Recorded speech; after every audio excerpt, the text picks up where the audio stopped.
Hey, Ryan, we've spoken about our sponsor TrueLook and their construction cameras, and now they have an exciting new feature to share.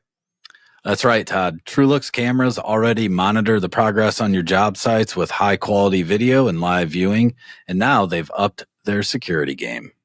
With AI powered motion detection and the new strobes and sirens, you can scare off intruders with bright flashing lights and booming sirens. Ryan, job site theft costs businesses millions of dollars every year. And with TrueLook's professional monitoring service, you can rest easy knowing your efforts and your assets are protected. Sounds like it's well worth the investment. Visit TrueLook.com today to get a free quote and start protecting your job site. That's TrueLook.com. Welcome to the Construction Disruption Podcast, where we uncover the future of design, building, and remodeling.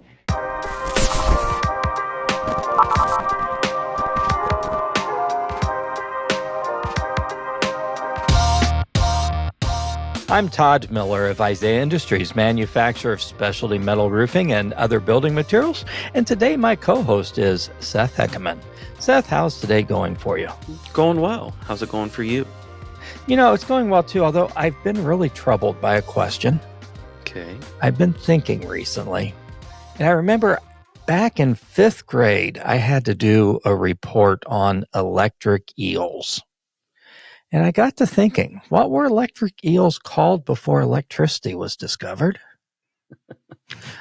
I have no idea. I would have thought in 5th grade you would have known then, but well, that was a lot of years ago. And it actually was before electricity was discovered. So I guess I can think about it now. Not quite. Okay. The other thing I've been doing, so, me being a manufacturing guy, and you've heard me blather on and on, but I like learning a lot of times about various products and how they were developed and discovered and that type of thing. So I was recently reading about Velcro. What Velcro is, and shout out to my friend Dante Ercole. Isn't that a cool name? I wish I had a name like Dante Ercole. But shout out to Dante because he worked for the Velcro company for a lot of years. He doesn't anymore, but okay, that's someone I can tag when we put this show up. But anyway, hi, Dante. But so I was reading about Velcro recently, and it was interesting because, they've got the hook part of Velcro, and that was actually what they invented first was the hook. But until they invented the other side, it never really caught on. Oh my goodness! Do I get a 6, 5? You're struggling today, so let's get rolling into the good stuff. Okay, let's do that. Well, today we're going to delve into an area that is pretty common to everyone in the construction industry, and that is the subject of financing. There are lots of good finance companies out there, and probably in future episodes we may talk to some others. But today I wanted to talk to a fairly new company that is really working hard to disrupt and shake up the industry a little bit. And I wanted to hear what they have to say. So the individual we're talking to today is Jennifer Lau-Hatcher, based in the Green Bay, Wisconsin area. Jennifer is the relatively recent founder of the number one and Fund.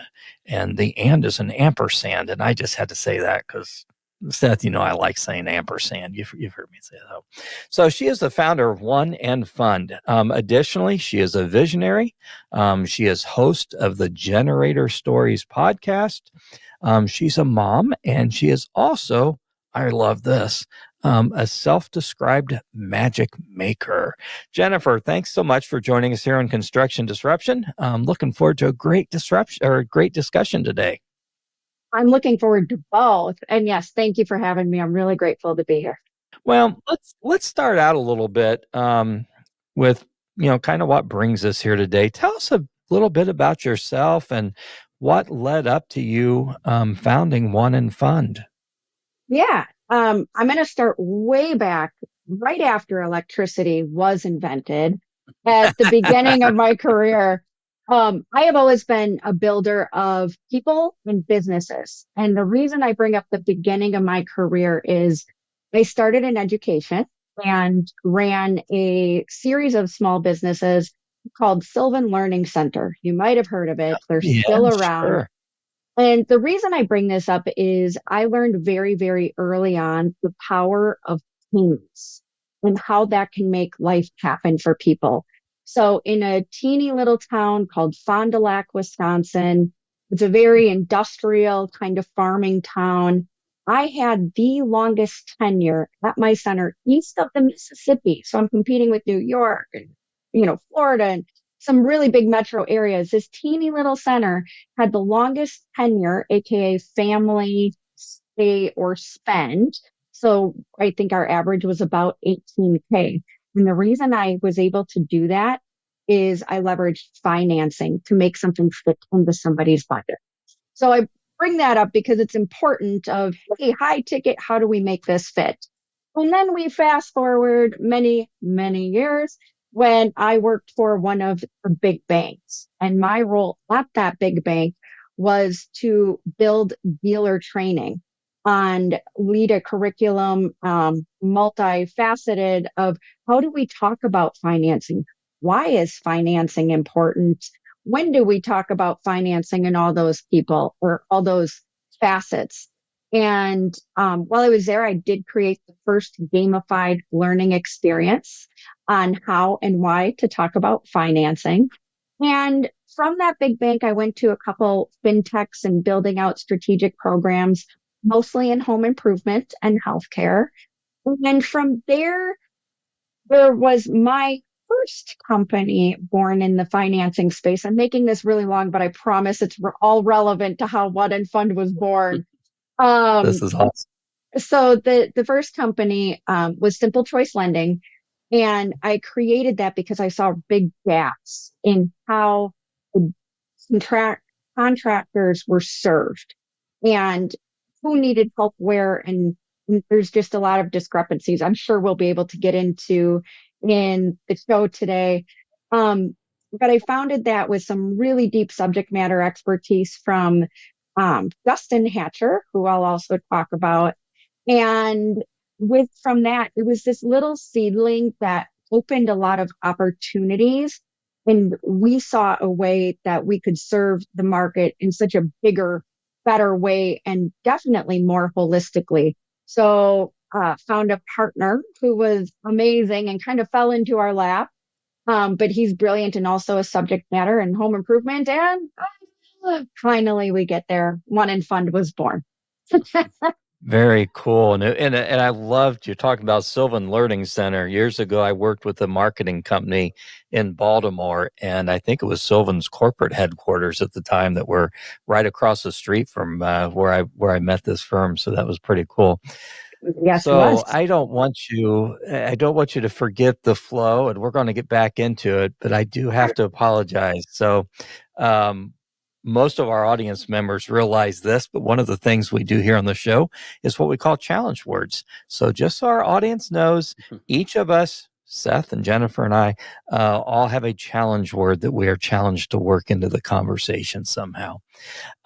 So tell us a little bit more about, as you looked at the finance industry and you saw things, what were some of the things that told you, there's got to be a better way to do this? And, One and Fund was born then.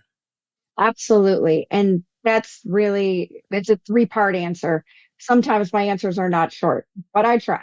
So number one, working for a big bank and then some fintechs still building out programs. One of the biggest challenges out there, that elephant in the room, if you will, that people don't like to talk about is that programs that exist are built by lenders for lenders. They're not built to benefit the contractor necessarily, but it's built from a lending standpoint of how this works in a lending world.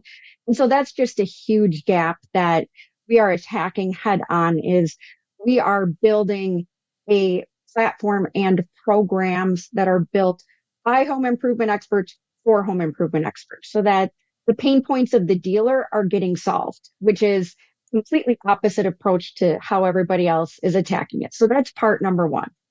Part number two is it was always frustrating to me. I'm a very passionate person. You'll probably feel it and see it a little bit in our conversation.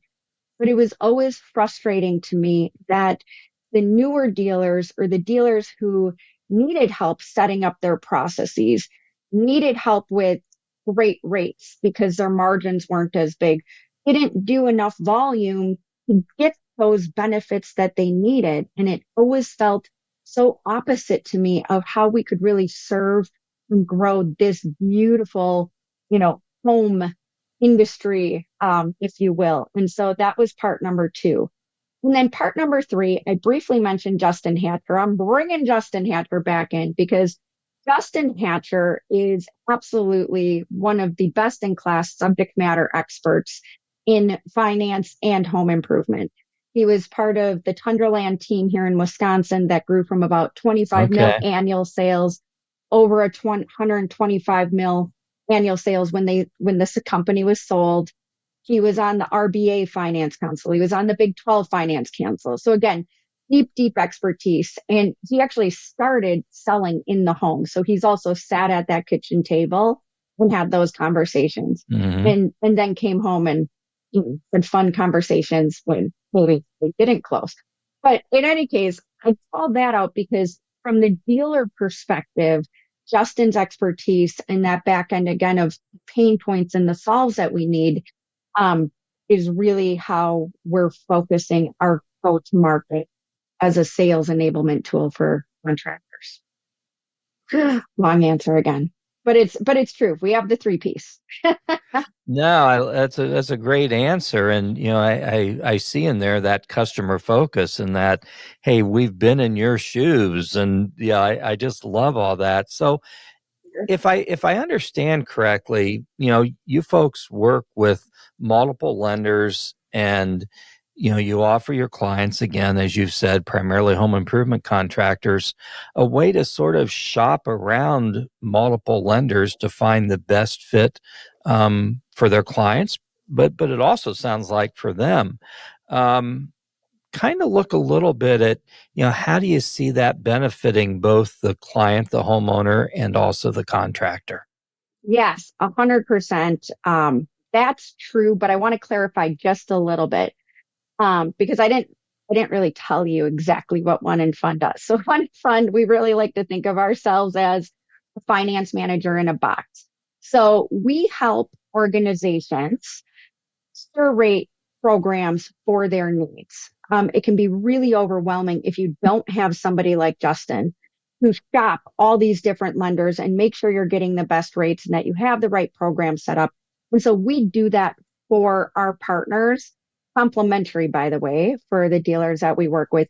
We help them curate a program and work into their sales process the right programs for their needs and for their homeowners. So it's not overwhelming that person, the designer or the sales rep isn't sitting at the kitchen table with 40 different options trying to figure out what to do.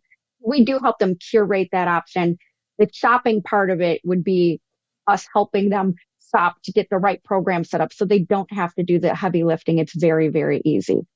And arguably that's a benefit to them because they most likely don't have a Justin in that role who knows exactly how to do this and eats, lives, breathes it every day.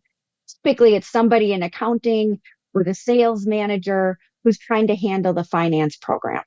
And in a completely different conversation, we could talk about the many ways why that isn't the best benefit to your business.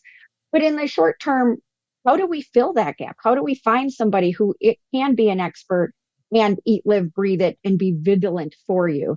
That's where One in Fund comes in. So it's really saving them time. It's saving them definitely lots of money.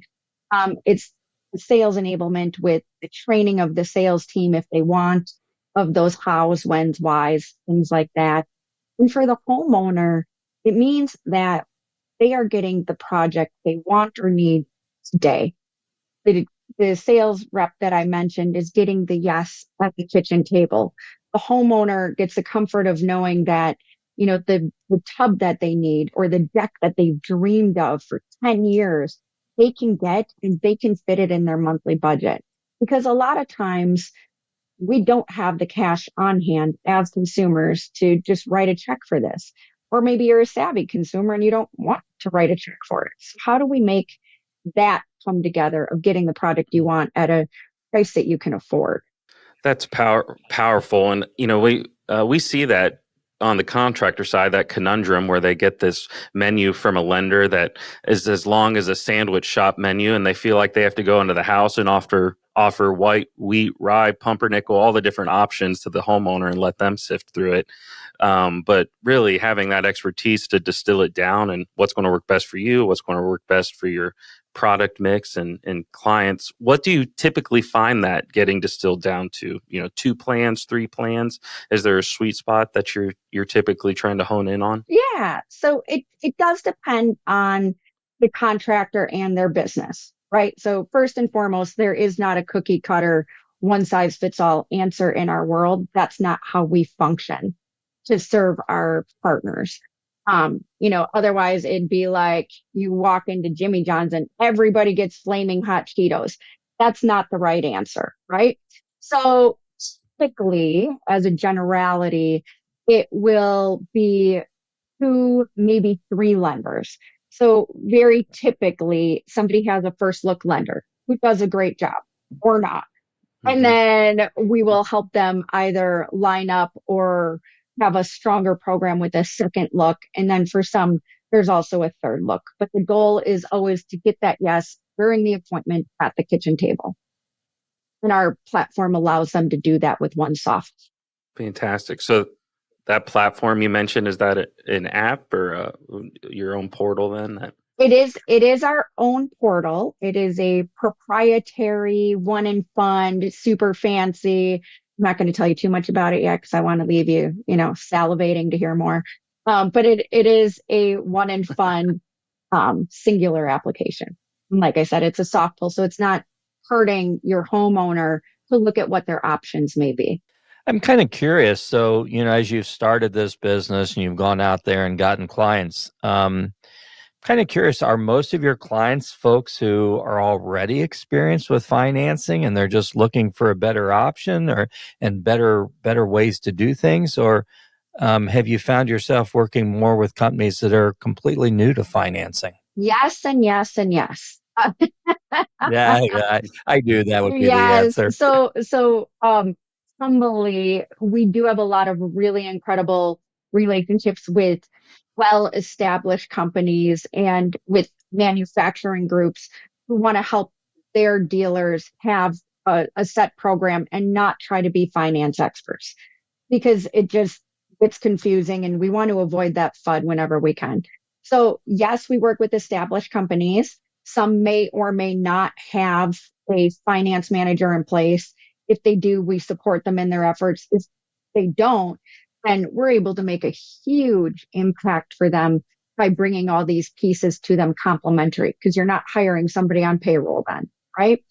And for newer dealers that, may not be as established, we find that they really appreciate what we can do for them because again, we're not costing them anything. And 90% of the time we can actually get them discounted rates that they can't get on their own. Serve everybody. We're setting up those processes and training the sales team about how to have a thoughtful conversation around payment options without having to be that expert is where we really can make a significant impact for them. So yes, yes, and yes. Good answer. Well, so for the companies or maybe even the individual in a company who is new to financing, how do you coach people not only how to talk about available financing, but how do you also coach companies to market the fact that they are offering financing? Ooh, I really love that question. Okay, so for the people who may be new to financing, sorry, let's make sure you can still hear me here. The people who may be new to financing, I have 2 pieces of advice that we coach on out of the gate every single time. Number 1 is get over your own head trash. And what I mean by that is we talk to so many contractors who are like, well, my customers don't ask for financing, or I don't use financing, so I don't think my customers want it. Get rid of your head trash, because whatever's in your head about financing, which, yes, is the F word that everybody loves to hate, whatever that head trash is, it needs to go away, because the reality is, as consumers, we are programmed to want payment options. And so if we're not helping our homeowners figure out a way to pay for that project, number one, we're risking our own close ratio. We're getting smaller project sizes signed up because that check's really scary to write. And that directly rolls into the marketing piece of, hey, payment options are everything these days. Affordability is the word of the year. So if you're not making affordable for them, you're not advertising that you have payment options, there's just this huge population of homeowners that not only are you not going to have that conversation with, but that you're not going to be able to close them either. So get rid of the head trash, mention it to everybody every time. Yeah, we hear that from contractors that, in the metal roofing business when we're talking about 40, 50, 60,000 or more metal roofs. They may not be asking about it at the beginning of the appointment, but they don't know how much it costs at the beginning of the appointment. So, and then don't make it awkward for them to ask about it when you give them the price at the end. So just be upfront with options and then let them dictate from there. 100%, because the number Mr. and Mrs. Jones have in their head is never the number of the project, right? So then when Right, even if we price condition, even when we get to that point where we're presenting what the project is, there's still that, and quite honestly, if they're not using financing, then that becomes very awkward. And that is where many companies will start to mention payment options as a save the sale. And you're already a little late at that point. So we coach a lot on that and helping throughout the sales process. The other part of that is, if you don't have the right payment options set up at that point in the appointment, when there's a decline, it sucks the air out of the room. How do you get past that? And shame on me, I didn't mention that earlier, but that's one of the other things that we are working on as an organization. And we promise to our partners that we will give them the highest approvals in the industry. You reminded me of a game that I play with my wife. So if we're looking at buying something and maybe it's a home improvement, I always do my own price conditioning. Oh, honey, this is going to be like a bazillion trillion dollars if it's something that I want. So then when it comes in anything less than a bazillion trillion dollars, she's happy and yes, I got it. So I've learned to do my own price conditioning. Anyway. Well, you've been in the industry a long time, so you probably have best practices that you do in your sleep and you don't even realize it. So, it's an ever-changing world and economy out there. And, we constantly hear about interest rates and all that type of stuff. As you look into your crystal ball, I'm kind of curious, well, not only if you see any changes coming up, but do you see financing being an increasing part of what's going to be home improvements? I mean, one of the things I'm hearing a lot about, I'm sure you are too, Jennifer, is that, starting sometime in 2024 is going to be the start of one of the biggest ages of home remodeling we have ever seen in this country. And, now part of they drive that and say, well, there's a lot of equity in homes and a lot of disposable income of the homeowners of that age. But I still think financing is going to be a big part of it. Kind of curious your thoughts on all that. I'm clearly biased, but if you don't want to hear what I say, there's a fascinating study that just came out from National Association of Home Builders. It's like 164 pages. But read it and scour it, and it will emphasize what I'm about to say, which is financing is not going away. Like I said, affordability is the word of the year. Affordability is the word, period. Because again, another piece that people we know it, but we don't necessarily want to talk about it is, it's likely we're getting another rate increase. And so it seems almost counterintuitive that with rates high, financing would be so popular, but it's more important now than ever because people are staying in their homes longer. And so they need to do those remodeling projects and make it fit into a budget. Or as a new home buyer, due to interest rates, you're probably not buying the home that you dream of and you want. So you're buying what you can afford, and there's going to be remodeling projects with that. So financing and payment options and affordability not only are staying, but will continue to become more important. Yeah, makes a lot of sense, and I'm right there with you. So, in addition to One and Fund, your LinkedIn says visionary podcast host, mom, and magic maker. Love to hear more about any or all of those other roles. How do you bring that all together? Well, some days better than others. Let's be candid. I am Yeah. human, and most of the time my laundry is not caught up. It happens. Um, so I've always been a visionary through this business, and with my partners, we get to live, eat, breathe that every day again in how we're serving the market, even with looping in some accelerated services like exclusive leads and exclusive financially qualified leads for our partners. That's visionary. Who else is doing that? Like things like that. I get to live visionary through our business, which is really beautiful and wonderful and great. And as much as I love this company, the greatest role I have is mom. The greatest role I will ever have will probably be mom. Maybe someday grandparent will rank up there. I hear good things, but being a mom is everything. So I try the best I can to give TLC to both of my entities and loves in life, the business and my family. And, the reality is to be successful in business and or attempt to be successful in raising children, you have to be a little bit of a magic maker.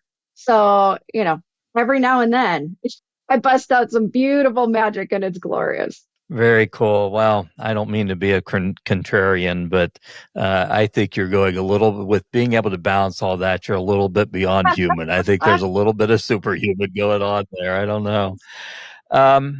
So, here on the show, we like to really focus on uncovering what we call the future of design, building, and remodeling. Just kind of curious, you know the industry well, you've been around it. And it may or may not relate to financing or whatever, but any trends or new technologies or even new products that you see coming on that you think are going to be real disruptors and game changers in the coming years? 100%. I'd be remiss not to say One and Fund. Truly, I feel like disruptor is a little overused these days. There's a lot of companies that say they're a disruptor, almost to the point where the phrase is becoming just a hair trite. So not everybody can be a disruptor. So I want to be clear. I say that with tons of humility of how we want to serve and change and accelerate the industry. And with that, disruptor is one of those words that would get attached. There are some other pieces for sure, especially in the technology piece, that we've heard really, really great things from our partners on, and partners being contractors, that they're finding really useful in their world. So one would be Engage. And for those who don't know it, it starts with an I because I misspell it all the time.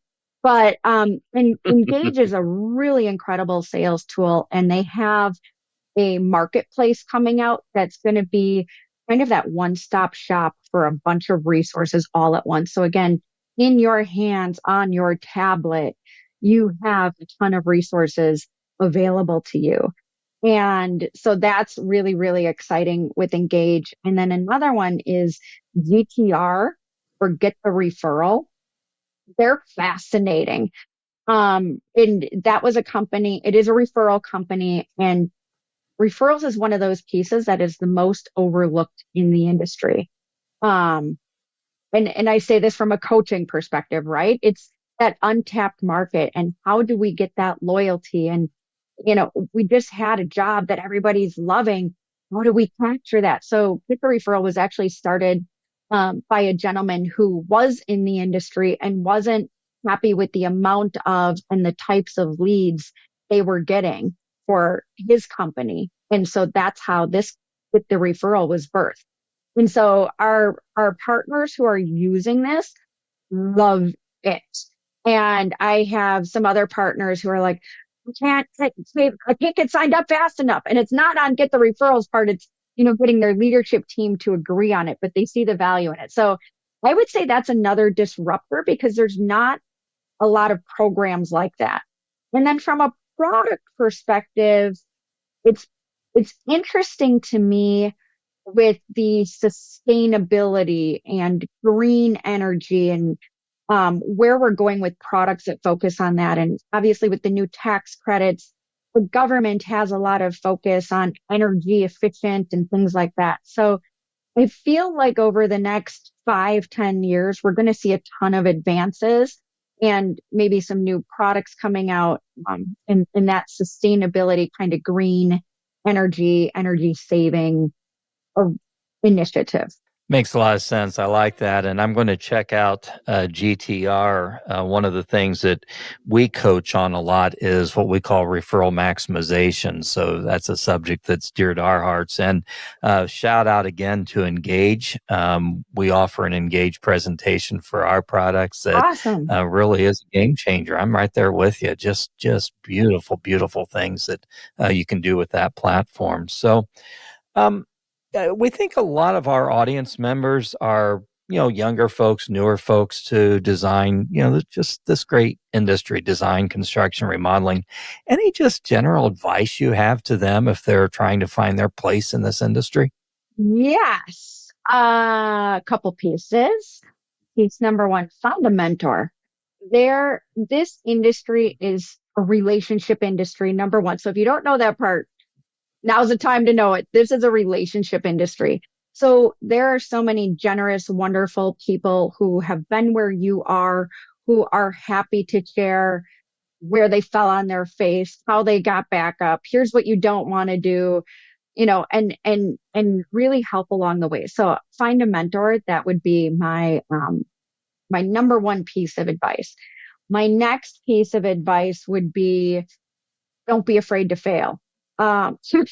Because everybody in this industry has failed hundreds, if not thousands of times. So go fail, fall on your face, get up again, fail big, because that's going to be where you really tune into where your passion really lies, which takes me to my third and final piece was a passion piece. Oftentimes people will stay in a niche of the industry because that's where they started. And they were, for whatever reason, didn't explore other parts. And then 40 years later, they're like, I know windows and doors inside out, but you know what? Roofing is cool. It's never too late. But, really tune into that passion early and don't lock yourself into something too early. If you fail, that's okay, because that's getting you closer to where you want to be. And a really great mentor will, help you brush the dust off as you stand up again. Well, I love that because you're right. We are in a great industry. It's a very resilient industry, and it offers lots of opportunity for folks who really want to kind of push the envelope and discover their exact place in it. And, don't be afraid to stub your toe along the way. So, well, tell us a little bit. You have your own podcast. That's the reason we're honored to have you on ours today. But your podcast is called Generator Stories. Tell us a little bit about that and what your goal is through your show. Yeah, thank you. So Generator Stories is all about connecting with leaders in the industry. I'm so sorry. I'm being ridiculous with my ear here, but it's all about connecting with leaders in the industry. And so many people focus on the successes, which do happen often. But one of the things with Generator Stories is we want to really dig into those failures and lessons and learnings along the way and the best practices and tips you may have. So we interview leaders in the industry, cross vertical. So, pools, decks, roofing, garter protection, windows, doors. I mean, you name it, right? We've got it all.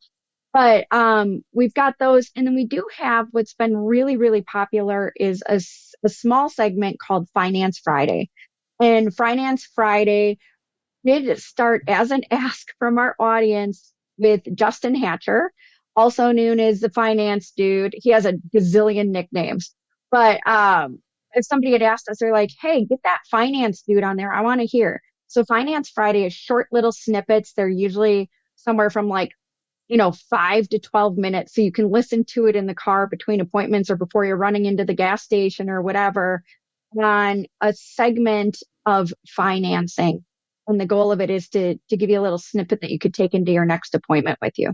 Well, I love it. And, we're big believers in podcasts and how it's a great way to learn and, spend that time that normally you're just wasting not doing anything when you're in the car or truck or working out or whatever, Right. and be able to learn a few things at the same time. So, well, this has been great. Thank you so much. We are close to wrapping up what we call the business end of things. Is there anything we haven't covered today that you'd like to be sure to share with our audience? I would be remiss if I didn't say, One in Fun truly is here to serve businesses. So I didn't mention that we help with collections. I didn't mention that there's CFO resources we can help with. So again, front end of exclusive leads that nobody else is calling on, through setting up those processes and the sales training, all the way through, of course, getting the highest approvals at the kitchen table. We truly are here to help and serve and grow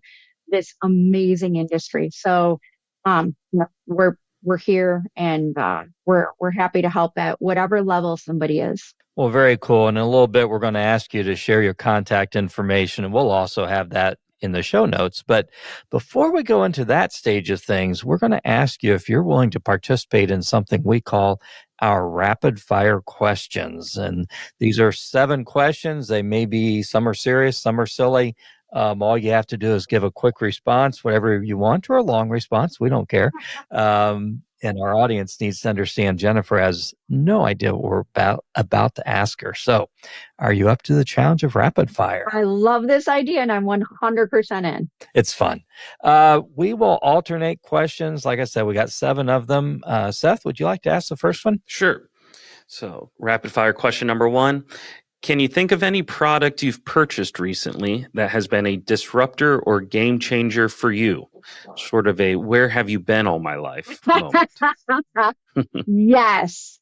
So we have recently purchased a thermo spa swim spa, and it has been a game changer in our life. So our backyard, I used to avoid because I was very overwhelmed by the number of bushes and like all of the landscaping to do. And so my landscaping has disappeared. And now instead we have this swim spa. And as a mom, I have 2 daughters. I have a teenager and a daughter. And I have a teenage daughter and a daughter in elementary school. And we are in that swim spa probably minimally 3 times a week, sometimes like 5 nights a week. And so it's so much fun as a family that we just go float and have fun and talk about our day. And my backyard isn't something that we avoid anymore. It's where our friends love to come hang out, and it's completely changed the dynamic of our backyard. So game changer, thermal spa, swim spa. Awesome. Very, very neat. I'm hearing more and more about those. And I think there's a few of those being financed out there too, if I'm not mistaken. I will say they are an incredible company. And the sales team is absolutely doing everything they can to get those highest approval rates at the kitchen table. Question number 2, a little bit serious. What would you like to be remembered for? I would like to be remembered for sharing love and light with everybody who met me, like positively influence, warm, fond memory, whether we knew each other professionally or personally, that it's a very warm fuzzy that is my legacy, if you will, for how I'm remembered. Can't beat that. That's for sure. Wonderful. That's good. Question number 3. Would you rather have to sing along with every song you hear or dance along with it? Both. Is that an option? Uh, but if I had to pick one or the other, barring all of the judgment that may come from either, I think singing is super therapeutic, uh, as well as dancing. But singing you can really do anywhere, right? It's not safe for me to Yep. sing while or it's not safe for me to dance while I'm driving, but I can sing while I'm driving. Okay, Ryan, can you cue the music now? Oh, just kidding. We need to do that though. I'm so sorry. Okay, question. Those upper Midwest people, they're long answers. No, it's great. No, I bet we had the music, so you get to sing and dance and all that stuff. I So like anyway, fourth question you have a choice on. What is either the best or the worst advice you remember anyone ever giving you? Oh gosh. The worst advice I've gotten is just smile and look pretty. I cannot tell you in the fiber of my beings, like how that incinerates a Oh, fire almost immediately. goodness. Like, ah, so that was the worst advice I had gotten. And the best advice I've gotten, I'm summarizing here, paraphrasing, but it was along the lines of you cannot fail. There is like you can fail, Mhm. but if you're taking lessons away from it, you're not failing. You cannot fail. So get out there and go and do. Love it. Awesome. And Seth, I promise I'll quit telling you to just smile and look pretty. I'll never say that again, I promise. Thankfully, It I've never never been worked subject. anyway. Yeah, Fury. incapable, but yes, never been subject to that. So you're trying to survive a zombie apocalypse. What one person do you most want on your team? Whoa. Probably my teenager. And I say that lovingly because he is so fierce and so ridiculously brilliant. And she's very strong. So, we have a lot of pieces there that if I had one person to take with me, and also she's obviously significantly younger than me. So, if we're like trying to help humanity overall, I would take my super fierce teenage daughter because I'd fear those zombies coming at her. There you go. Or those zombies should fear Awesome. her. That's a very thoughtful answer. I love it.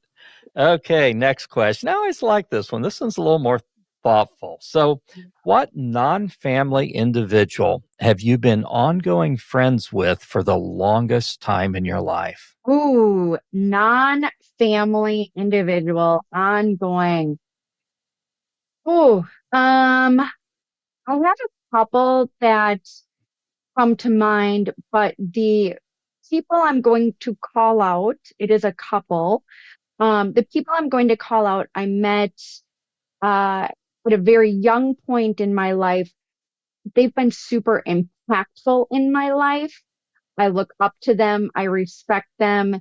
And the point where I've chosen to call them the family I got to choose. So, there's a couple named Jason and Amy who have been super impactful in my life. And I'm not going to tell you how many years we've been friends at this point, but let's just suffice to say it's 20 plus. That's cool. Well, I just think that's a fun question to think about. I'm blessed with actually one of my coworkers here.